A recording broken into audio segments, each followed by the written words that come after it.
I found this interesting, and I've been thinking about it quite a bit.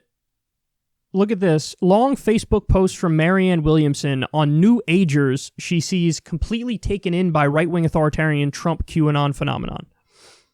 So here you can see some of what Marianne said. It's very disheartening to see how many people with phrases like spiritual coaching after their name and lots of hearts and flowers all over their posts seem now to be completely taken in by the right-wing authoritarian Trump Q phenomenon. I don't know how it happened, but it's supremely ironic that so many who never even bothered to take a deep look at anything political before have now been sucked into the darkest of dark holes and claim to have figured it all out at last. For a number of reasons, this interests me. For one thing, there are people in my family, extended family, who it's almost like a similar sort of character arc that happens where when they were younger, they were like really hardcore hippies. Hippie, free love, wearing tie-dye shirts, not cutting their hair, doing drugs. Like it was hardcore, that lifestyle. And then when they hit a certain age, and this is common with many people in the baby boomer generation, they hit a certain age and then the pendulum swung hard in the other direction and they became super Republican and super fundamentalist evangelical Christian. And it's as extreme as it gets too, like, Jerry Falwell type supporters or Pat Robertson supporters, just hardcore, went from one end of the spectrum to the other end of the spectrum. And there's something to that phenomenon, isn't there, where it's like, you get a sense it's not really about the information being presented to them. It's more like a character trait that permeates and defines a lot of their lives, where they were going to land on something extreme. It's just a matter of what that thing is almost arbitrary. Like if it wasn't being a hardcore fundamentalist Christian and a hardcore Republican, it could have been Scientology or Mormonism or anything, right? It could just be you become obsessed with some sort of hobby that consumes your life in every waking moment. And so I think it's more of like a personality character trait issue more than it's actually about whatever the thing is. That's just in the wiring to believe something extreme, to be all in on something, to have like an all-encompassing worldview, and just sort of being almost fundamentally incapable of nuance in a way. It's like the nuance is uncomfortable because it's a state of cognitive dissonance or not having like an emotional security blanket. And so it's all in, no matter what you do. Now, what Marianne is pointing out here is fascinating because it's a similar arc where it's people who are New Agers. So these are the types of people who, they're really big into spirituality. They're really big into like talking about energy and finding a meaning in life beyond just, whatever your daily meaning may be, your subjective meaning may be. And there's a lot of people like this who believe in sort of a new age philosophy and look for meaning that way.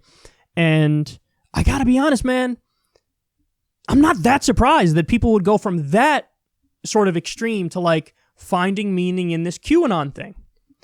Because there is an appeal to conspiracy theories for anybody, never mind people that already have this kind of character trait to begin with, but the appeal of conspiracy theories is like,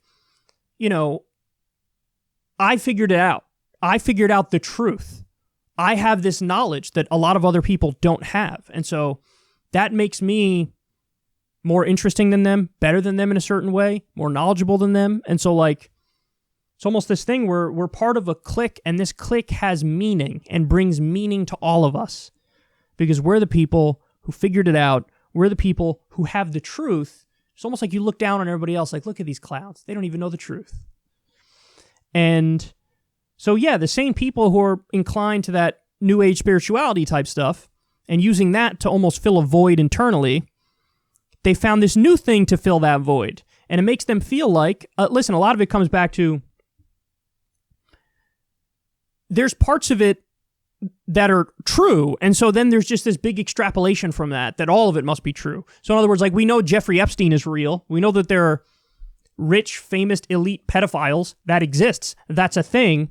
But then they take it to the extreme where it's like, not only does that exist, it's like a satanic pedophile cult, and Donald Trump is the good guy who's trying to fight and take them down, and like it gets really goofy and really weird if you really dive deeply into the QAnon stuff, to the point where it's preposterous. But the same people who are inclined to lean on something like New Age spirituality, yeah, they could be the same people who can fill that void in a new way, in a different way, and in a way that maybe the New Age thing got boring to them after a while, and so they're on to the next thing, and the next thing that fills that void is something like QAnon, And it's something that there's always going to be this quality in some percentage of the population where they're going to be attracted to these sorts of things, because for the very reason that it is sort of an outsider thing that can give them meaning, And it doesn't matter how much you fact check it, break it down, tear it apart.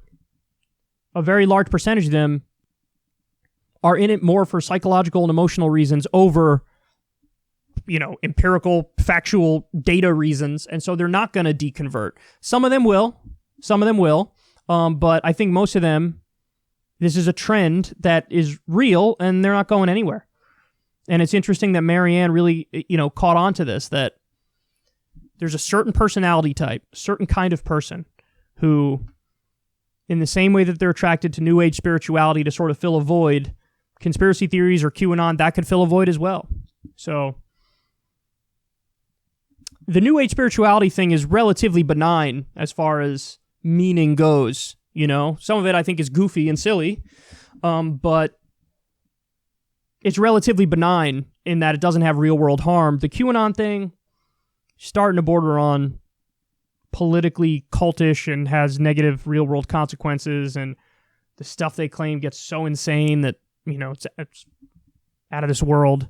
So anyway, Marianne Williamson with an interesting pickup there about what's happening in the New Age spiritual community, not unlike a bunch of the hippies who eventually became hardcore Republicans and Christians. Similar dynamic, and I think this will manifest itself in many ways moving forward with different ideological strains of thought or different religions. It's part of human nature for a certain percentage of the population, and it's not as weird as many people might think it is.